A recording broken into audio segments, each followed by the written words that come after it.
Buen día, buenas tardes, buenas noches.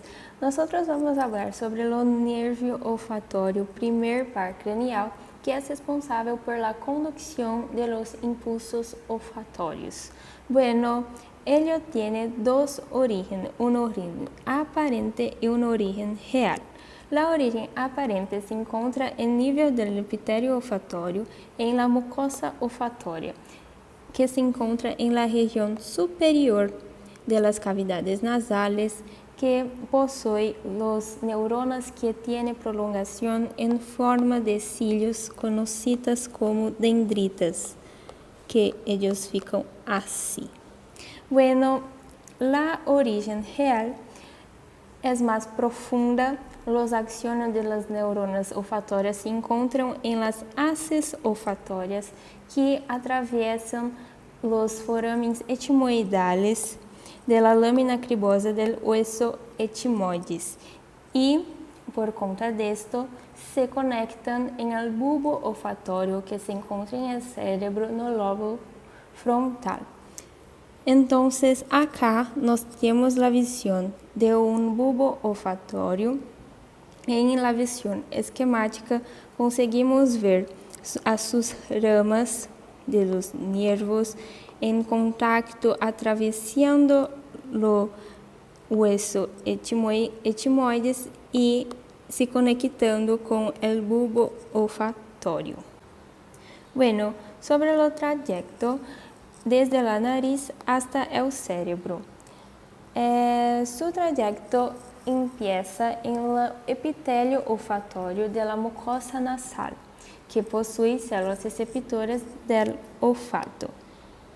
Acá. Las neuronas que tienen los cilios llamados dendritas, cuando las moléculas odoríferas entran en contacto con los cilios,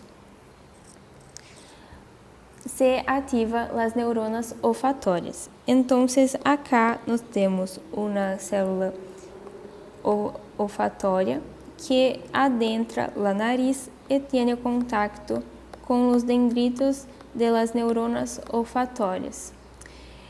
Los axones se agrupam em forma de haces olfatórias que atravessam os pequenos orifícios de los foramen etimoidales que estão em la lámina cribosa del hueso etimoides. Entonces, acá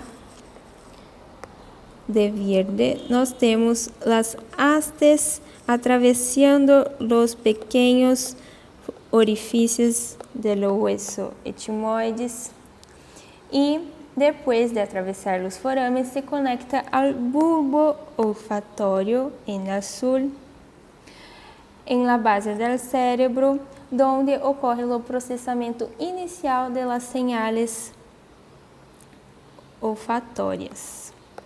Bueno, depois de las señales olfatórias se transmitem a outra área, conhecida como tracto olfatório, e depois de passarem pelo tracto olfatório, as señales olfatórias são luego transmitidas para o córtex del cerebro, córtex olfatório, donde se produce la interpretaciones de consciente de los odores.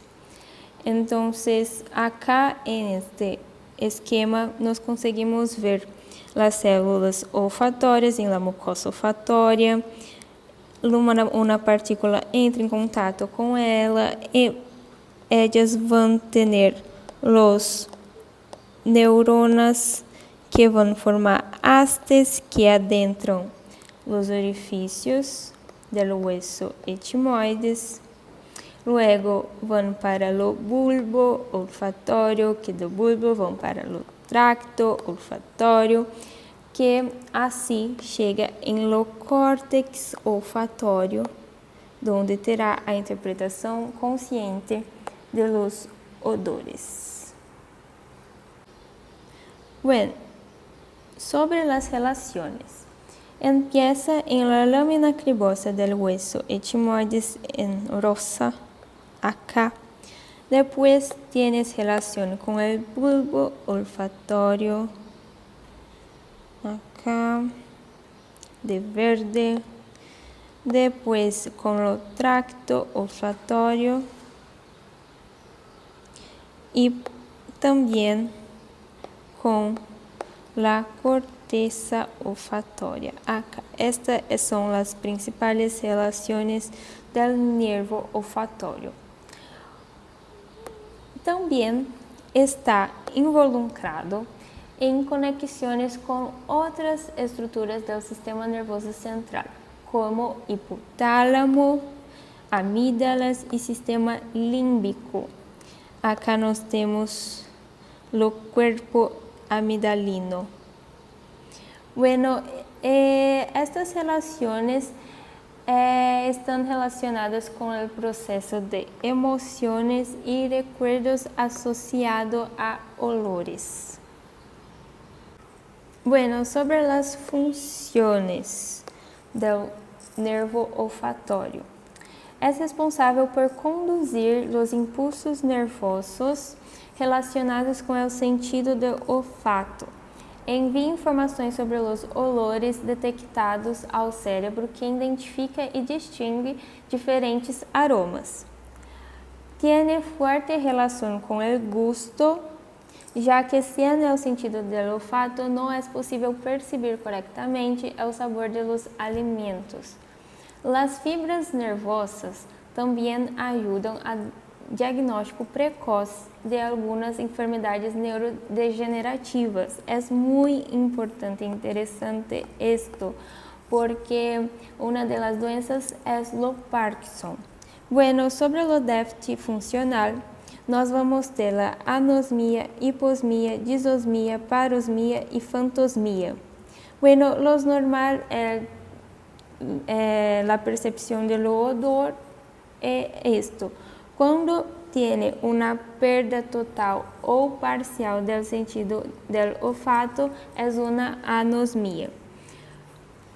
Acá.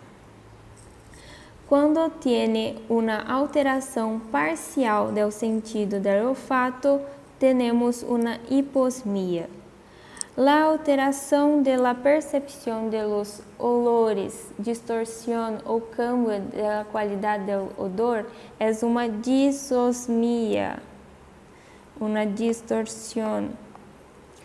Quando nós temos uma percepção distorcida de los odores, como por exemplo, os odores ficam diferentes, desagradáveis e causa até mesmo impulsos repulsivos, seria uma parosmia. E uma fantosmia é a percepção de olores que não estão presentes em el entorno. Bueno, temos acá um caso clínico de um paciente do sexo masculino que tem 56 anos, que teve uma consulta com um endocrinólogo. E se diagnosticou o hipogonadismo. O hipogonadismo é uma afecção em la qual o corpo não produz uma quantidade suficiente de la hormona, em el caso do homem, la testosterona, devido a um funcionamento defeituoso de los testículos. Então, os testículos são responsáveis por la liberação de la hormona testosterona. Pero para liberar essa hormona, é necessário que a GnRH estimule a liberação da hormona gonadotropina em la adenohipófisis. Pero em esse paciente, isso não ocorre, não há liberação dessas hormonas. Então, os testículos não tiveram um bom desenvolvimento. Isso resultou em uma enfermidade chamada hipogonadismo hipogonadotrófico, que é normalmente diagnosticado em la puberdade. Durante o seguimento médico, recordando que o paciente tem 56 anos de idade, teve um questionamento com respeito ao olfato do paciente, que resultou em la anosmia. La anosmia é a ausência do olfato.